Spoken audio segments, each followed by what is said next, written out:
पारस पत्थर से स्पर्श न करे तो सोना न बनकर वह लोहा का लोहा ही रह जाएगा। कहावत चलती है कि एक पत्थर होता है जिसे पारस पत्थर कहा जाता है। उसकी विशेषता बताई जाती है कि यदि पारस पत्थर से लोहा का स्पर्श हो जाए तो लोहा तत्काल सोना बन जाता है। किंतु ऐसा पारस दुनिया में कहीं भी नहीं है।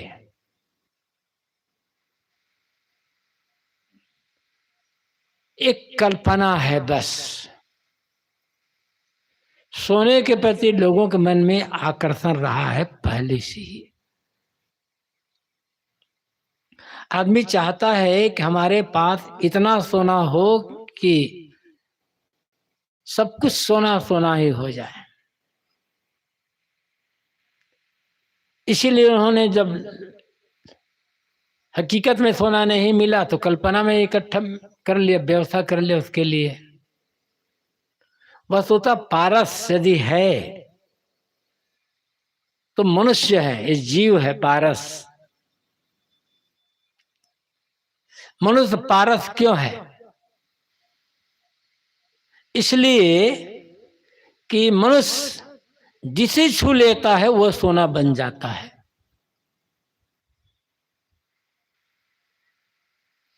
देखो, गाय के गोबर की क्या कीमत होती है, लेकिन गाय का गोबर भी गौरी गणेश बन जाता है। किसकी कृपा से? किसके छूने से? आदमी के छूने से। आदमी गोबर को भी गणेश बना देता है, लेकिन गोबर को गणेश बनाते बनाते आदमी खुद गोबर गणेश रह गया है। कुछ समझ नहीं पा रहा है आदमी। आदमी एक पत्थर को छूता है, पत्थर भगवान बन जाता है। दुर्भाग्य यह है पत्थर को भगवान बनाने वाला इंसान खुद भगवान नहीं बन पा रहा है। पत्थर को भगवान बनाना जानता है आदमी, किंतु स्वयं को भगवान बनाना नहीं जानता है। पत्थर को भगवान बनाते बनाते आदमी की बुद्धि खुद पथरा गई। और सोच नहीं पाया कि इस पत्थर को भगवान बनाने वाले हम खुद हैं। हम ना होते तो पत्थर भगवान कैसे बनता? आदमी ना होता तो दुनिया में मंदिर कैसे बनते? आदमी ना होता तो दुनिया में तमाम चीजें कैसे बनती? इसलिए सदगुरु कबीर ने कहा, अल्लाह राम जियो तेरी नाई, जिन पर मेहर हो तुम साईं। ऐ लोगों, जिसे तुम अल्लाह कहते हो और जिसे तुम राम भगवान कहते हो, वह भी तुम्हारे समान एक जीव ही है, मनुष्य ही है। तो तुम भगवान बना सकते हो। दुर्भाग्य यह कि सबकी कीमत करने वाला आदमी अपनी कीमत समझ नहीं पा रहा है। आदमी स्वयं पारस है। आदमी ना होता तो सोने की कीमत कौन जानता, कौन आंकता? आदमी ना होता तो हीरे का मूल्य कौन आंकता? हीरा मूल्यवान धातु है। हीरा कहो, पन्ना, पोखराज, नीलम, जो भी जितने रत्न माने गए हैं, जानवरों के लिए तो कंकड़ है ना। उनके लिए, जानवरों के लिए हीरे पन्ने पोखराज की तो कोई भी कीमत नहीं है, किंतु उनकी कीमत कौन आंकता है? आदमी स्वयं।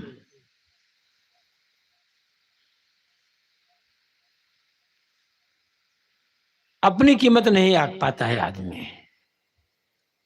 आदमी है तो दुनिया में मंगलमय है, दुनिया ऐसे सुंदर दिखाई भी रही है, बनाने वाला कौन?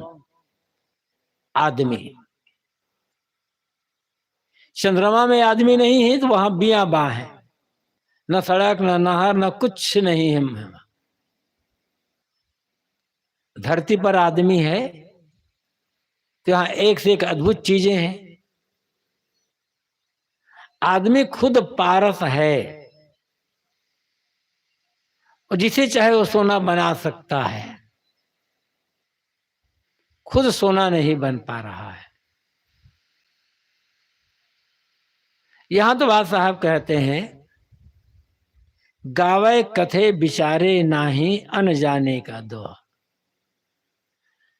लोग बहुत गाते हैं, बहुत गाते हैं, एक से एक सुंदर सुंदर भजन गाते हैं, किंतु लोग भजन का अर्थ भी समझ नहीं पाते हैं। भजन गाना अलग बात है और भजन का अर्थ समझना अलग बात है, और भजन को जीवन में उतारना और तो और अलग बात है। भजन गाना बड़ी बात नहीं है, बड़ी बात है भजन करना। ज्ञान की बातें भी आदमी बहुत कहता है, एक से एक ज्ञान की बातें, वेद कुरान बाइबिल इंजील अनेक शास्त्र, लिखने वाला कौन? ये 18 पुराण बने, लिखने वाला कौन? गीता बनी, रामायण बनी, महाभारत बना और तमाम शास्त्र बने, बनाने वाला कौन? आदमी। आदमी तब तो दुनिया में वेद शास्त्र हैं, और आदमी ना हो तो? क्योंकि लिखने वाला और बोलने वाला आदमी ही है। तमाम किस्सा कहानी की बातें आदमी ने लिखा और लिख करके उनके पीछे ही दीवाना हो गया।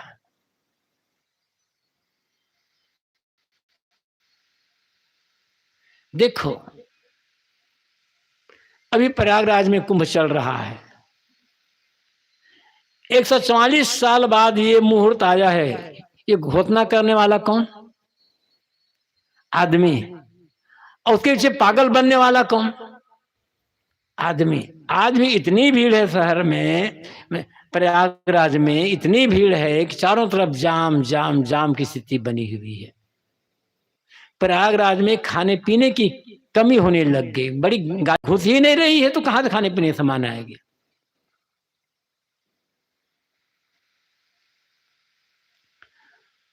तो ये सब करने वाला कौन? आदमी।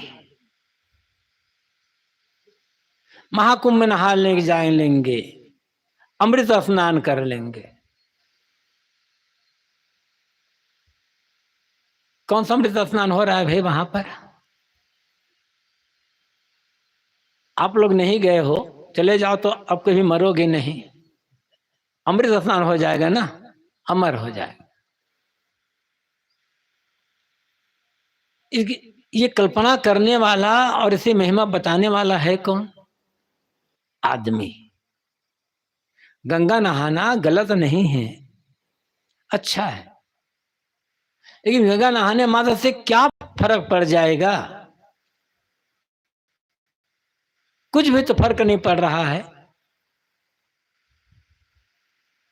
लेकिन इतनी महिमा कि हद हो गई महिमा के पीछे, और पागल बन गए लोग। कहां कहां से लोग, बड़े बड़े डॉक्टर इंजीनियर वकील नेता मंत्री जज, और कहां कहां से लोग आने लगे। भीड़ पर भीड़, भले भीड़ हो जाए लेकिन गंगा में डुबकी तो लगाए।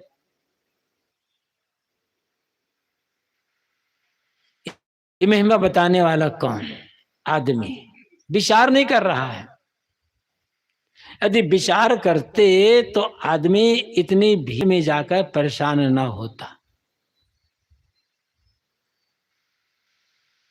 गंगा गंगा वही है, यमुना वही है, संगम वही है। कभी भी स्नान कर लो जाकर के, चाहे आज नहाओ, चाहे 1 महीना बाद नहाओ, चाहे 1 साल बाद नहाओ, वही गंगा, वही यमुना, वही संगम। और फिर ये कुंभ क्या है?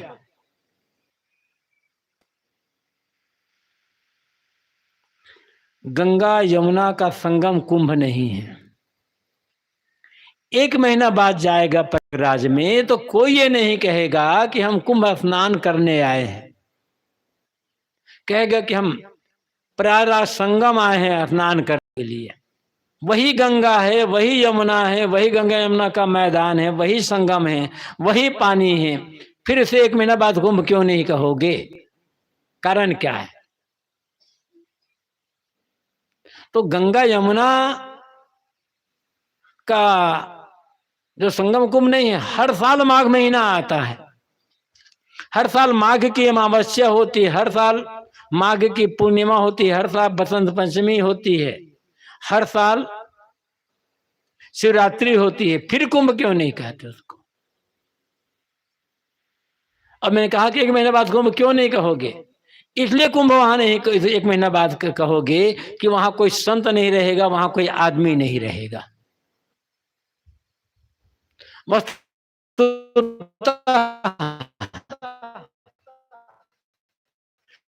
संतों और भक्तों का से ज्ञान का अमृत निकल, उसमें स्नान करो तो अमर हो जाओगे। लेकिन इस ज्ञान के अमृत में, ज्ञान का जो अमृत है उसमें स्नान करने वाले तो बिरले बिरले होते हैं। क्योंकि महीना भर बाद संत और भक्तों का संगम वहां नहीं होगा, वहां समागम नहीं होगा संत भक्तों का। जब संत और भक्तों का मिलन होता है तो आत्ममंथन होता है, तब उसमें से ज्ञान का अमृत निकलता है। और उस अमृत को जो पान कर लेगा, उस आत्मज्ञान की गंगा में जो डुबकी लगा लेगा, वो अमर हो जाएगा।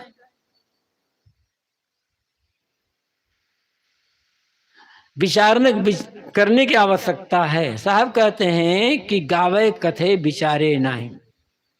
आदमी गाता तो है, कहता तो है, विचार नहीं करते। आप विचार करने का अर्थ है उस पर चिंतन मनन करना, और चिंतन मनन करके उस पर आचरण करना। खाली विचार करते रहे, खाली केवल विचार ही करते रह जाओ, करत विचार जन्म खीसे इतन रहता साधा। विचार करते करते तो जन्म खत्म होने लगा और सर ये जीवन असाध का असाध, अशुद्ध का अशुद्धि रह गया। विचार की आवश्यकता है। सदगुरु कबीर ने कहा है, करो विचार जो सब दुख जाए। विचार करो जिससे तुम्हारे सारे के सारे दुख खत्म हो जाए।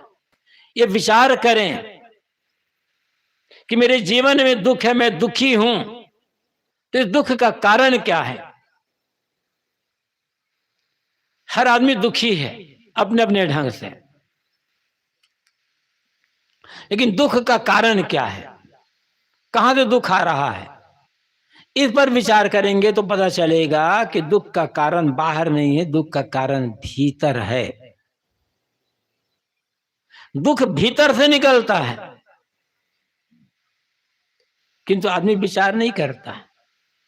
एक उदाहरण ले लो। जैसे एक आदमी है, उस आदमी के हाथ में एक गिलास है और गिलास में दूध भरा हुआ है। तो दूध भरे गिलास को लेकर आदमी खड़ा हुआ है। किसी एक दूसरे आदमी ने आकर उसे बाहर से धक्का दे दिया, गिलास का दूध गिर गया। अब प्रश्न होता है, गिलास में जो दूध था वो क्यों गिरा? आप कहो, किसी ने धक्का दे दिया इसलिए दूध गिरा। सीधे से लगता है कि उत्तर सही है, लेकिन उत्तर सही उत्तर नहीं है, अधूरा उत्तर है। सही उत्तर क्या है? गिलास में दूध भरा था इसलिए गिरा। यदि आदमी खाली गिलास लिया हुआ खड़ा हुआ है, आदमी धक्का दे दे तो क्या गिरेगा?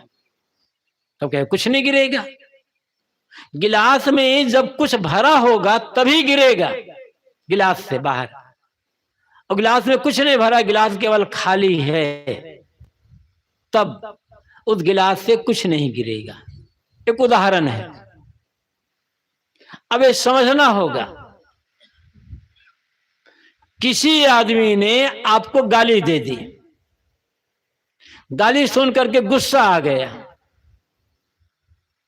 प्रश्न है कि आपको गुस्सा क्यों आया?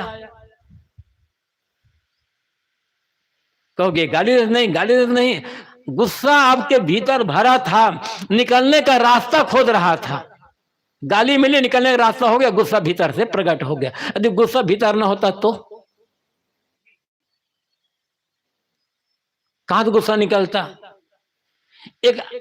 एक ऐसा संत बैठे हुए हैं जिसे भी गाली दी जा रही है, लेकिन उसके भीतर से गुस्सा नहीं निकल रहा है, वो तो शांत बैठा हुआ है। दो आदमी बैठे हैं एक जगह, दोनों को गाली मिल रही है, लेकिन एक शांत, एक गुस्सा से आग बबूला। क्यों? यदि गाली कारण होती तो दोनों भीतर से गुस्सा निकलता, लेकिन जो शांत है उसके भीतर का गुस्सा समाप्त हो चुका है, और जो गुस्सा उसके भीतर गुस्सा भरा हुआ है। हमारे भीतर जो भरा होगा, वो धक्का देना क्या है? किसी ने गाली दिया मानो धक्का दे दिया, किसी ने बुराई किया तो धक्का दे दिया, किसी ने निंदा किया तो धक्का दे दिया, किसी ने अपमान किया तो धक्का दे दिया। भरा क्या है हमारे भीतर? जो भरा होगा वही निकलेगा ना। थोड़ा विचार करें, हम क्या भर करके रखे हैं अपने भीतर? ये अंतःकरण, ये मन का जो गिलास है, मन का जो पात्र है, इसमें हमने क्या भर कर रखा है? क्रोध भर कर रखा है, क्षमा भर करके रखा है,